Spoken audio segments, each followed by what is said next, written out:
Hello everyone and welcome back to another video, and today we are here in the dungeons showing you how to get a perfect dungeons run, and that means fastest time, most damage, most drops, you know, everything you need. So all you gotta do first is do /warp dungeons hub, and that will take you to this little area here, and you want to come over to your dungeon merchant and get your dungeon sword.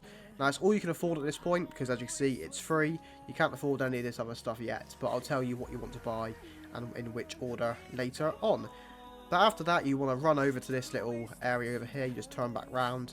There's this little fire symbol, and come to the Dungeon Master NPC. Now, you want to do this solo, ideally, because when you come in a team, the requirements to get through each stage become more and more. So yes, once you get into here, you can turn around and kill zombies. Now, I like to turn around initially because a lot of the time there won't be enough zombies to spawn at the end to get you through. So you need to kill 15 in total. So all you got to do is just go bang, come over here, kill these guys. I can see I've killed 6 so far. Now, there's not a lot of zombies around here. Normally there's a lot more. So this is probably going to be a fairly slow first room. Ideally, you want to aim for sort of 40 seconds. But when there's not any zombies, there's not really much you can do about that, sadly. I can use my ability to kill those guys there. You guys don't have this sword yet, which is the Stormpiercer sword. So you won't be able to use an ability like me, but you can just go around and kill these guys. And as you can see, we're having a pretty slow run here because there's not really any zombies about.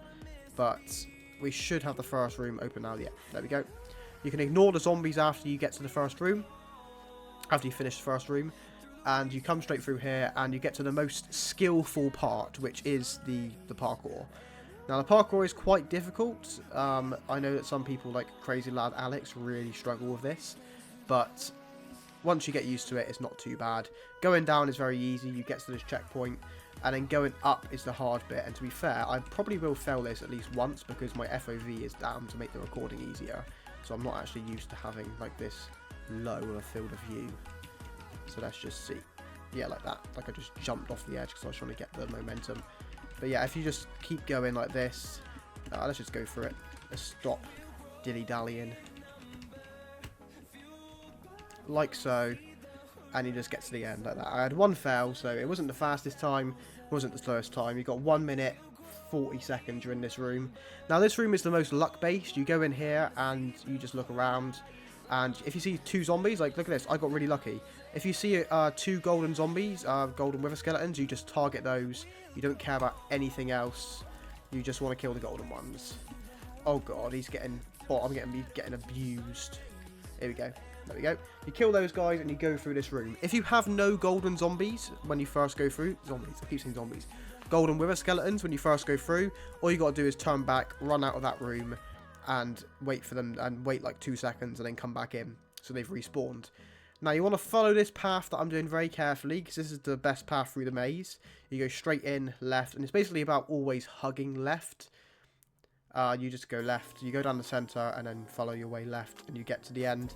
Because you get to this little bit here, which is, again, a little bit of parkour, nothing too difficult, especially compared to the last room. You don't need to worry about killing any mobs, so you just got to run, get through here, and do this. There is a fairly hard jump, which is this one here, especially if you're getting shot at by skeletons. You end up getting absolutely demolished. But yeah, so you come through here, and you get to...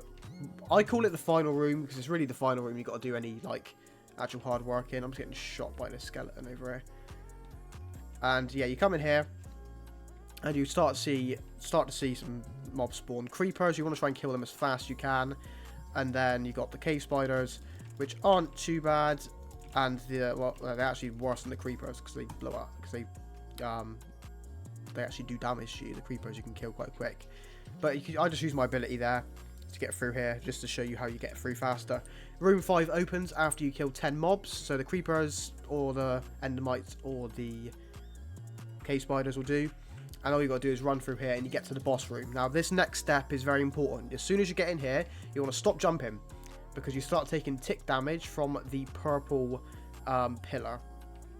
So you want to come over to the purple pillar and just start smacking these little things there. So you just want to go bang, and the purple pillar is destroyed. Next thing you want to do is go over to the green pillar, because it's the closest one to you, and you want to destroy that as well. Now you should see the boss is over here. We're going to lure him into a little corner and trap him. We're probably not going to have a very fast run here, just because he wasn't in the best spot to for these pillars, because once you get him into this little corner, you want to go back and destroy the other pillars, and you'll be fine. I'm just going to use my ability here to get rid of these silverfish. But yeah, you'll look in the bottom left, in the chat it will say which pillars are up at which time. So I expect the red or the blue is going to open up right now. Here we go, the red one has just opened up. I've trapped the guy in there so he cannot get out, and I might be able to destroy this in time. The blue is up as well. Hopefully I can destroy both of them. Red is done. And now get over to the blue as fast as I can. Please do not shut down, otherwise you've got to wait until it comes back up again. Come on. Right, it's on 18 health when it deactivated. See, that would have been a 6-minute run, which is your ideal time, but I got a bit unlucky with the boss. You want him, when he spawns in, you want to hope that he just wanders over to here, because then you can walk him into this corner a lot easier. But yeah, it's a bit annoying, but that means we have to wait until this blue thing comes back up, which will probably take about 20 more seconds. But up until now, you've probably got about, when you first start, you've probably got about a 7-minute run going. Just because you can't kill the mobs as fast, and you might not be able to destroy the pillars as fast, because this sword does 7 damage compared to the 5 damage of the regular sword. There we go, pillars back up, destroyed. And now you just run back over to the boss and kill him, basically. Now, at the moment, you've got 1.2k damage, and to get the maximum drops, you need to do 5k damage, and do it in less than 20 minutes. So what you've got to do here is just sit and smack this boss. Don't jump. Don't try and critical hit it, because your damage goes up slower. As you can see on the right-hand side, my damage is going up very fast. Now, I don't know if this is bugged or because the boss is tanky, so you do more damage than it actually counts for. I don't know. It's weird. But once you get to around about 4,500, you can start jumping and doing critical hits. You can use the ability as well if you have the Stormpiercer sword. If you don't worry, it won't take you too long to kill this boss. But here we go, I can start critical hitting now. Got very unlucky there with the boss using his little ability to bounce you back. Now some of you will be able to do this as well. If you come down here, you can get into this little gap where you can just sit and just do this as well. He's used his fire ability, which is really the worst for damage. As you can see, your health starts going down a bunch. But you can also get the next sword, which will heal you over time, so it's not too bad. But as you can see, we're about to kill him here. It's going to be like a 7-minute, 15-second run by my guess. And yeah, so 7-minute run, not too bad. Average, you sort of average about 6 minutes if you get decent luck. But 7 minutes is not too bad. And here you go. We go bang, kill him. We get 3 Defender Essence, 1 Defender Heart, some Dungeons XP, and some Dungeon Coins. Now what you want to do here is start saving up a little bit. So you're going to have like 10 coins, 3 essence, and 1 heart when you first do a run. You want to try and get 50 coins. So you want to do 5 dungeon runs with the regular sword. Now that might take you a bit of time, you know, like 45 minutes maybe up to an hour. But once you get the Stormpiercer sword, it really helps you out. After that, you can start working on your set, which to be fair, you can get like a piece every 2 runs. So it actually ends up being really good. You do 2 runs, get a piece, 2 runs, get a piece. Now you don't really need it for the health, because if you're decent enough, like if you don't take a lot of damage, you won't die anyway. But the critical rate is what really matters, and the critical damage, you do extra damage. Duskfang is also what you want to get, but I'll leave that last. It heals your HP. It's pretty cheap. You only need to do like 3 runs to get it, so it's not too bad. But all in all, once you get this stuff, you can really pick what you get from down here. Grinder keys, survivor keys, servant keys. You need to do 50 runs to get a servant key, or relics, or the proficiency bonuses. The other thing is to do /dungeons levels, and you'll see that you earn rewards for every level you complete, which is what this thing on the side is.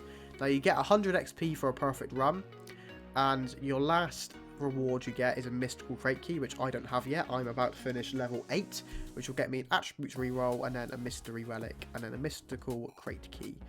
But yeah, that is how you do a perfect dungeon run. And once you get a full set, you can average between 6 and sort of 8 minutes per run, depending on your luck really with the skeletons, and if you do struggle with the parkour a little bit, it can take you a bit longer. But like I said, with practice you can get the parkour down quite easy. The only thing that really holds you back then is the luck with the golden wither skeletons. I got very lucky with my run there where there was 2 immediately in the room. A couple of times you've got to go back 4 or 5 times before you can actually go through. But overall, not too bad. And yeah, I will see you guys next time, because that is all we have time for now. Hopefully this video got out on Wednesday, next video got out on Friday, and then there'll be a live stream on Saturday. But yeah, that is all for now, and I shall see you guys later. Goodbye, farewell, peace.